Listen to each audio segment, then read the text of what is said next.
ಬೆಂಗಳೂರು ಫಸ್ಟ್ಗೆ ಸ್ವಾಗತ. ನಾನು ಶ್ವೇತಾ. ಈಗ ಹೆಡ್ಲೈನ್ಸ್. ಕೊನೆಗೂ ಬದುಕಿ ಬರಲಿಲ್ಲ ದೆಹಲಿ ಯುವತಿ. ಅತ್ಯಾಚಾರ ಮಾಡಿದವರಿಗೆ ಗಲ್ಲು ಶಿಕ್ಷೆ ವಿಧಿಸಲು ಜನರ ಅಣತಿ. ಸಿಲಿಕಾನ್ ಸಿಟಿಯಲ್ಲೂ ಮೊಳಗಿತು ಪ್ರತಿಭಟನೆ ಕಹಳೆ. ಕಾಮುಕರಿಗೆ ಕಲಿಸಬೇಕಿದೆ ಪಾಠ. ಪೆಪ್ಪರ್ ಸ್ಪ್ರೇ ಇದ್ರೆ ನಡೆಯಲ್ಲ ಇವರ ಆಟ. ಮಹಿಳೆಯರಿಗಾಗಿ ಬಂದಿದೆ ಹೊಸ ಆಯುಧ.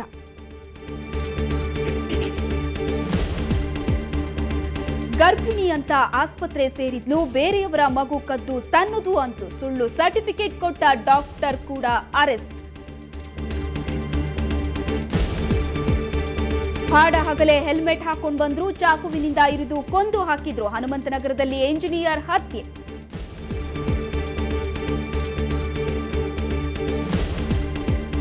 ಸಿಲಿಕಾನ್ ಸಿಟಿಯಲ್ಲಿ ನಾಳೆಯಿಂದ ಸಾಂಸ್ಕೃತಿಕ ಜಾತ್ರೆ. ಅದಮ್ಯ ಸಂಸ್ಥೆಯಿಂದ ಸಾಹಿತ್ಯೋತ್ಸವ. ಸಿದ್ಧವಾಗಿದೆ ನ್ಯಾಷನಲ್ ಕಾಲೇಜ್ ಮೈದಾನ.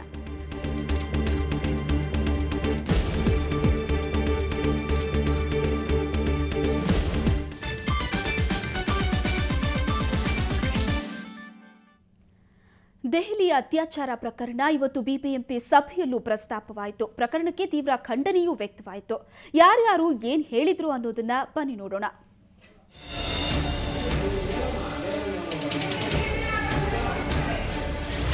ದೆಹಲಿಯಲ್ಲಿ ಅತ್ಯಾಚಾರಕ್ಕೊಳಗಾಗಿ ಯುವತಿ ಸಾವನ್ನಪ್ಪಿದ ಪ್ರಕರಣ ಬಿಬಿಎಂಪಿ ಸಭೆಯಲ್ಲೂ ಪ್ರತಿಧ್ವನಿಸಿತು. ಪ್ರಕರಣವನ್ನ ಖಂಡಿಸಿ ಪಾಲಿಕೆಯ ಮಹಿಳಾ ಸದಸ್ಯರು ದನಿ ಎತ್ತಿದ್ರು. ಇನ್ನು ಮುಂದೆ ಪಾಲಿಕೆ ಶಾಲೆಗಳಲ್ಲಿ ವಿದ್ಯಾರ್ಥಿನಿಯರಿಗೆ ಆತ್ಮರಕ್ಷಣಾ ತರಗತಿಗಳನ್ನು ಪ್ರಾರಂಭಿಸುವಂತೆ ಸದಸ್ಯರು ಒತ್ತಾಯಿಸಿದರು. ನಮ್ಮ ಮಹಾನಗರ ಪಾಲಿಕೆನು ಒಂದು ಖಂಡನಾ ನಿರ್ಣಯ ಇವತ್ತು ಈ ಸಭೆಯಲ್ಲಿ ಕೈಗೊಳ್ಳಬೇಕಂತ ನಾನು ಕೇಳ್ಕೊಳ್ತೇನೆ. ಒಂದು ಖಂಡನಾ ನಿರ್ಣಯ ಅಪರಾಧಿಗಳಿಗೆ ಕಾನೂನಿಗೆ ತಿದ್ದುಪಡಿ ತಂದು ಅಪರಾಧಿಗಳಿಗೆ ಅತಿ ಘೋರ ಶಿಕ್ಷೆಯನ್ನು ಕೊಡಬೇಕು ಅಂತ ಒಂದು ನಿರ್ಣಯ ಕೈಗೊಂಡು ಇವತ್ತು ಬೆಂಗಳೂರು ಮಹಾನಗರ ಪಾಲಿಕೆ ಖಂಡನಾ ನಿರ್ಣಯ ಮಂಡನೆಯ ನಂತರ ಯುವತಿ ಸಾವಿಗೆ ಪಾಲಿಕೆ ಸಭೆಯಲ್ಲಿ 1 ನಿಮಿಷದ ಕಾಲ ಮೌನಾಚರಣೆ ಮಾಡಲಾಯಿತು. ಮೇಯರ್ ಕೂಡ ಯುವತಿ ಸಾವಿಗೆ ಸಂತಾಪ ಸೂಚಿಸಿದರು.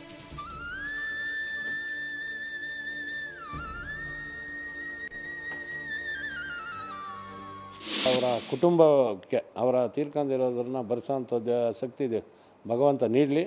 ಮತ್ತು ಈ ರೀತಿ ಅಮಾನುಷವಾಗಿ ಮುಂದಿನ ದಿನಗಳಲ್ಲಿ ಆಗದಿದ್ದಂಗೆ ನಮ್ಮ ಸರ್ಕಾರಗಳಿರ್ಬೋದು, ನಾವು ಜನಪ್ರತಿನಿಧಿಗಳಿರ್ಬೋದು ಮತ್ತು ಮಾನವೀಯತೆ ದೃಷ್ಟಿಯಿಂದ ಯಾರ ಆ ಥರ ರೇಪ್ ಮಾಡ್ತಾರೋ ಅಂಥವ್ರಿಗೆಲ್ಲ ಭಗವಂತ ಕೆಟ್ಟ ಬುದ್ಧಿ ಕೊಡದಿರೋ ಒಳ್ಳೆ ಬುದ್ಧಿ ಕೊಡಲಿ ಅಂತ ನಾನು ಈ ಸಂದರ್ಭದಲ್ಲಿ ಹೇಳೋಕ್ಕೆ ಇಚ್ಛೆಪಡ್ತೀನಿ. ಇನ್ನು ಸಭೆಯಲ್ಲಿ ಪಾಲಿಕೆಯ ಆರ್ಥಿಕ ಪರಿಸ್ಥಿತಿ, ಅಭಿವೃದ್ಧಿ ಕಾಮಗಾರಿಗಳು, ಒಂಟಿ ಮನೆ ನಿರ್ಮಾಣ, ಕಸ ವಿಲೇವಾರಿ ಸಮಸ್ಯೆ ಕುರಿತು ಸಭೆಯಲ್ಲಿ ಚರ್ಚೆಗಳು ನಡೆದವು. ಬೆಂಗಳೂರಿನಿಂದ ಕ್ಯಾಮರಾ ಪರ್ಸನ್ ಮಹೇಶ್ ಜೊತೆ ಅಶ್ವಿನಿ, ಸುವರ್ಣ ನ್ಯೂಸ್.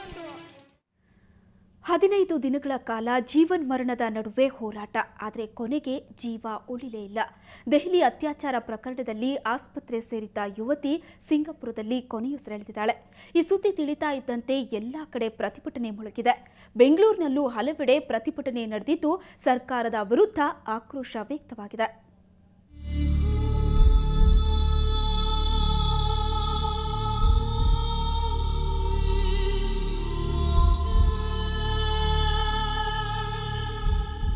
ದೆಹಲಿಯಲ್ಲಿ ಅತ್ಯಾಚಾರಕ್ಕೊಳಗಾಗಿದ್ದ ಯುವತಿ ಸಾವನ್ನಪ್ಪುತ್ತಿದ್ದಂತೆ ಎಲ್ಲೆಡೆ ಆಕ್ರೋಶ ವ್ಯಕ್ತವಾಗಿದೆ. ಸರ್ಕಾರದ ವಿರುದ್ಧ ಪ್ರತಿಭಟನೆಗಳು ತೀವ್ರವಾಗ್ತಿವೆ. ಆರೋಪಿಗಳಿಗೆ ಗಲ್ಲು ಶಿಕ್ಷೆ ವಿಧಿಸುವಂತೆ ಆಗ್ರಹ ವ್ಯಕ್ತವಾಗಿದೆ. ಸಿಲಿಕಾನ್ ಸಿಟಿಯಲ್ಲೂ ಆಕ್ರೋಶ ವ್ಯಕ್ತವಾಯಿತು. ಸಂಜೆ ಫ್ರೀಡಂ ಪಾರ್ಕ್ನಲ್ಲಿ ಬೃಹತ್ ಪ್ರತಿಭಟನೆ ನಡೆಯಿತು. ಮೇಣದ ಬತ್ತಿ ಹಿಡಿದು ಸಾವಿರಾರು ಜನ ಪ್ರತಿಭಟನೆಯಲ್ಲಿ ಪಾಲ್ಗೊಂಡಿದ್ದರು.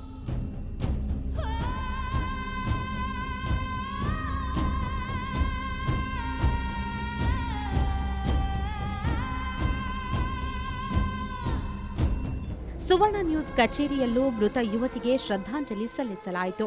ಮೇಣದ ಬತ್ತಿ ಬೆಳಗುವ ಮೂಲಕ ಘಟನೆಯನ್ನು ಖಂಡಿಸಲಾಯಿತು.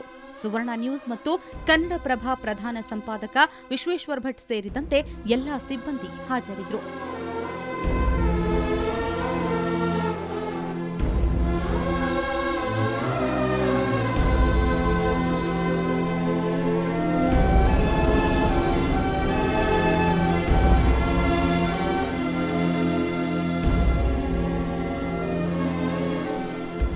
ಬೆಂಗಳೂರಿನ ಮೈಸೂರು ಬ್ಯಾಂಕ್ ವೃತ್ತದಲ್ಲಿ ಹಲವು ಮಹಿಳಾ ಪರ ಸಂಘಟನೆಗಳು ಪ್ರತಿಭಟನೆ ನಡೆಸಿದವು.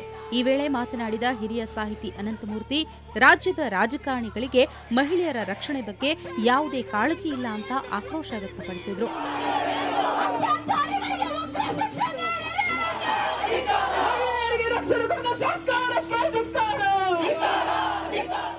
ಇನ್ನು ಬೆಂಗಳೂರಿನ ವಿವಿಧ ಕಾಲೇಜಿನ ಕಲಾ ವಿದ್ಯಾರ್ಥಿಗಳು ಚಿತ್ರಕಲಾ ಪರಿಷತ್ ಆವರಣದಲ್ಲಿ ವಿನೂತನ ರೀತಿಯಲ್ಲಿ ಪ್ರತಿಭಟನೆ ನಡೆಸಿದ್ರು. ಚಿತ್ರ ಬಿಡಿಸಿ ಹಾಡು ಹಾಡುವ ಮೂಲಕ ಪ್ರತಿಭಟಿಸಿದ್ರು.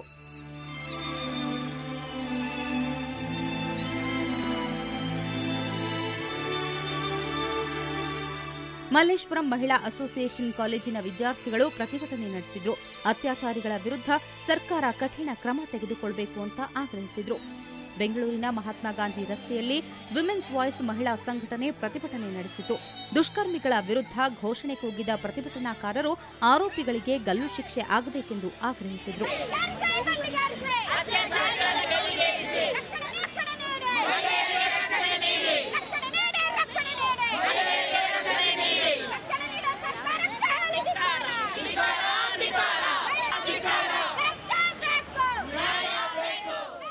ಬ್ಯೂರೋ ರಿಪೋರ್ಟ್, ಸುವರ್ಣ ನ್ಯೂಸ್. ಮಹಿಳೆಯರ ಮೇಲೆ ಹೆಚ್ಚುತ್ತಾ ಇರೋ ಅತ್ಯಾಚಾರ ಪ್ರಕರಣಗಳು ಸ್ವಯಂ ರಕ್ಷಣೆಯತ್ತ ಚಿಂತಿಸುವಂತೆ ಮಾಡಿದೆ. ಈ ನಿಟ್ಟಿನಲ್ಲಿ ಮಾರುಕಟ್ಟೆಗೆ ಹೊಸ ಸ್ಪ್ರೇ ಒಂದು ಬಂದಿದೆ. ಅದೇನು ಬನ್ನಿ ನೋಡೋಣ.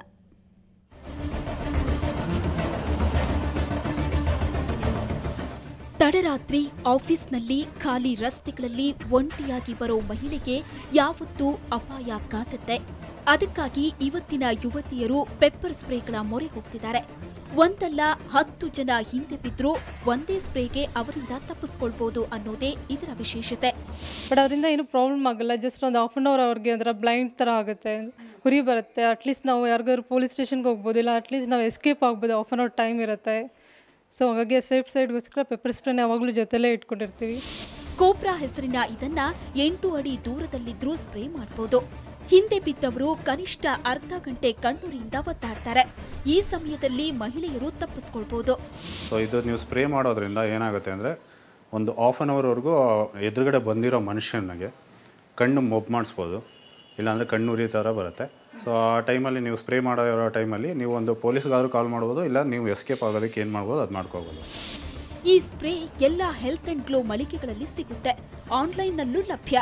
ಅಪಾಯದ ವಲಯದಲ್ಲಿರೋ ಮಹಿಳೆಯರಿಗೆ ಇದು ಆತ್ಮವಿಶ್ವಾಸ ನೀಡೋದಂತೂ ನಿಜ. ಬೆಂಗಳೂರಿನಿಂದ ರಜನಿ ಎಂಜಿ, ಸುವರ್ಣ ನ್ಯೂಸ್. ಬ್ರೇಕ್ನ ನಂತರ ಬೆಂಗಳೂರು ಫಸ್ಟ್ ಮುಂದುವರಿಯುತ್ತೆ.